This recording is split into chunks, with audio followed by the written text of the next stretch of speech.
This is going to be a real rambly video, and I am aware of it. Not a little bit of sex, we're talking a lot of it. Am I dragging myself by saying that I like this series? I feel like I'm dragging myself. Hey, hello team, my name is Monique. Welcome back to the Cauldron, where we today are going to talk about some smutty books. In case you didn't know, this is Bookwitch, my channel, and today it's technically Valentine's Day. I don't really care about that, but you know, I thought it would be kind of funny to give you guys some recommendations for paranormal romance series. In case you didn't know, I lived for paranormal romance for quite a while in my late teens, early 20s. I still do. Haven't done it as much lately, however, it's something I would like to return to. But I have a couple of staple authors that I am like, if I would like some sexy time, this is where I go. And before anything, I'm going to put up a disclaimer here. Okay, so I love Sarah J Maas very much. I understand she writes some sexual tension. In my mind, what she writes is not dirty. Chapter 55, I know everyone in Akaba, is it Akaba? Is it Rings and Ruin? Possibly, is like, oh my god, chapter 55, and I can just sit here in my dirty mind with my severe amount of paranormal romance behind me and be like, that was not very detailed, Sarah J Maas. If you wanna surprise me, you gotta step it up a little, because that, and I understand when people are coming from like clandestine YA where they do like vague touching but there's no sex on page, and then they get to A Court of Mist and Fury and they're like, huh, like hot and under the collar time. However, I just think it's funny. So what I've done here is that I have made a list of 5 authors that I really enjoy in hot factor. So we're going to start out nice and easy, and then we're going to go dirty, kinky stuff. I hope you're all ready. So yeah, here are 5 recommendations for paranormal romance author series smut time. So you may have heard me mention this author before. She is one of my staple authors. I absolutely adore everything that I have ever read by her, and her name is Nailinizai. Here I have just a few of the ones that I actually have in physical copy. However, actually the majority of the books I own in ebook, because though I actually collected them when I was younger, I thought I enjoyed those. I don't need to have them because I have them in ebook, and now I am older and I want to have them all again. But in this video, I will not go into specific for each book. I will, however, go into specifics for the series. So Nailinizai majorly writes into separate series. So she writes in the Changeling series, which books start with Slave to Sensation, which is the first book. There are currently 19, however we go into a separate arc on the 15th book, so there is plenty of books here if you want to read those. And then she also writes in the Guild Hunter series, which starts with Angel's Blood. There are currently 13 books, and I have the last 2 here. I haven't read them yet because I'm scared. But anyway, let's go into small amounts of specifics for each of these series. So the Changeling series is a urban fantasy paranormal romance where we are in a world much like our own but slightly different. We have shifters, we have the Psy who have like mental abilities like telekinesis and teleportation and stuff like that, and then we have humanity. And these different races have been trying to coexist for a long time. However, the Psy many moons ago decided to take on this like specific protocol almost called silence, where they suppress any emotions that they have because they lost too many people to like violent deaths because of their abilities. And this series start off with us meeting Sasha, who is a fragile Psy who meets Lucas, who is a leopard shifter, and they together just it's so good. This series has sexy time, however it is a mainly romantic series.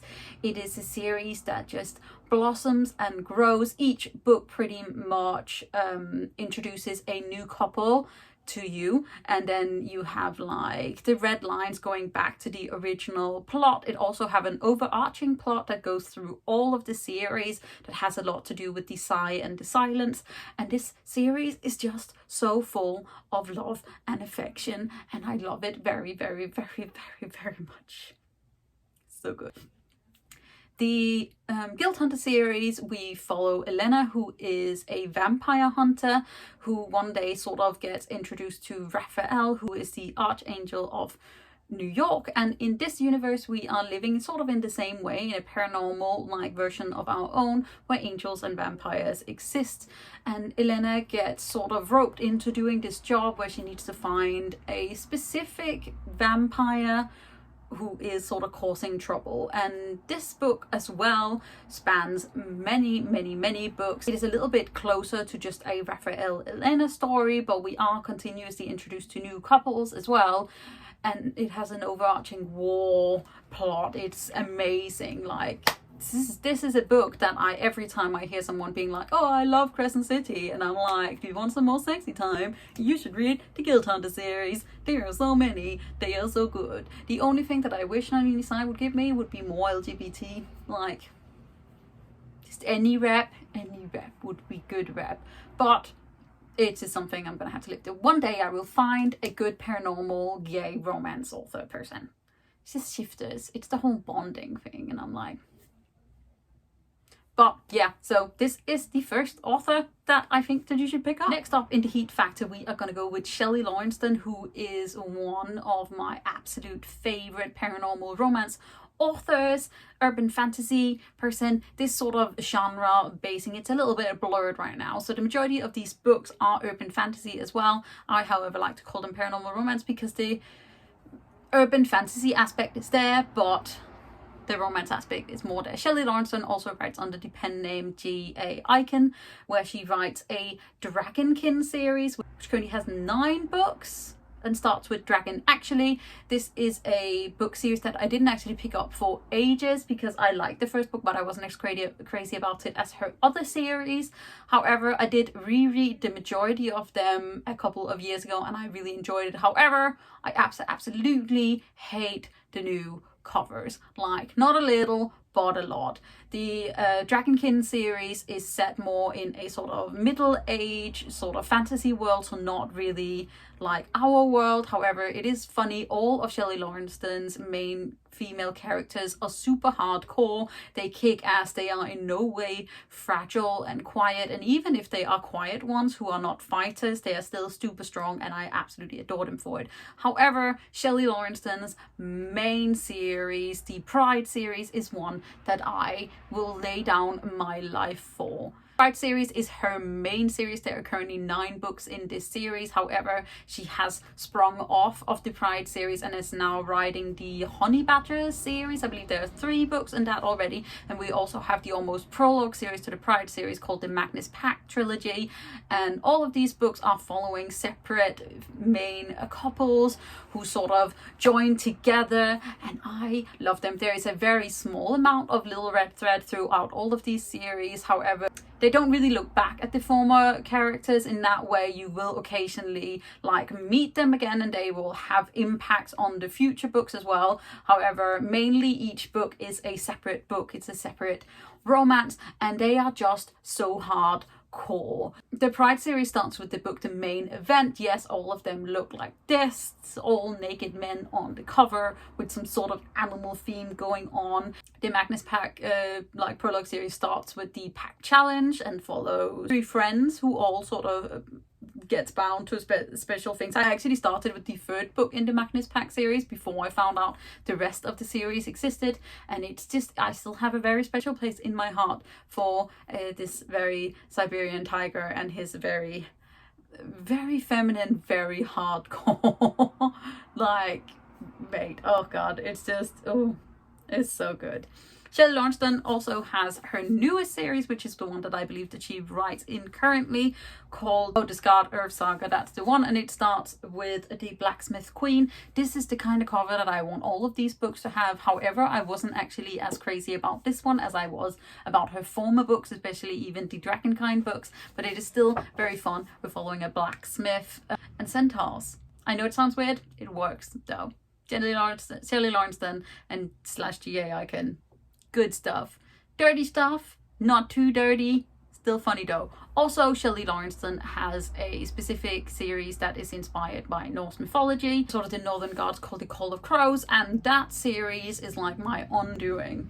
I even believe one of them is called The Undoing. Just check her out and read all of her stuff. You will enjoy it, I promise. Now we are going to heighten up the temperature a little bit, and we're going to go on to Kresley Cole's Immortal After Dark series.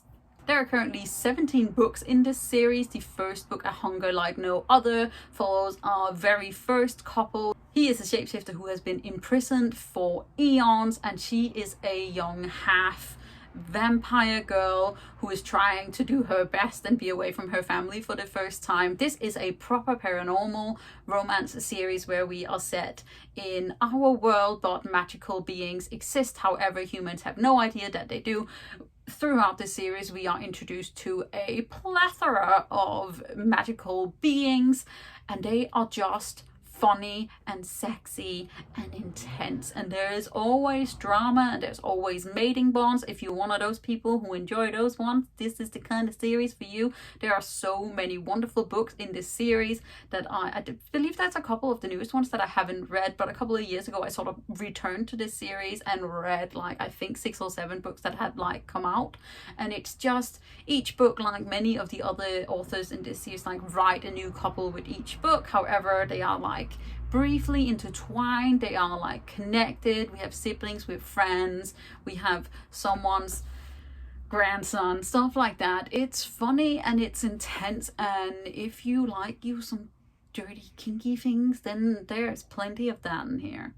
Next author on this list is one that is near and dear to my heart, and it's one of those that I have a hard time explaining to people why I love, not because I don't love them anymore, but because it's just one of those series that I am attached to, because this author and these books were some that I picked up when I was like 16, 17, possibly a little bit too young to be picking these up in some instances. However, I'm just attached to them. So it's Laurell K Hamilton, and it is her Anita Blake and her Meredith Gentry series. These two series are more urban fantasy than anything else. We are living in sort of our own world. However, magical beings exist, vampires, shapeshifters. It's intense. And in Anita Blake, we are following she is a vampire hunter. She's one of the first vampire hunters, and she is just intense. And we have 29 books in this series now, I think. Is it 29?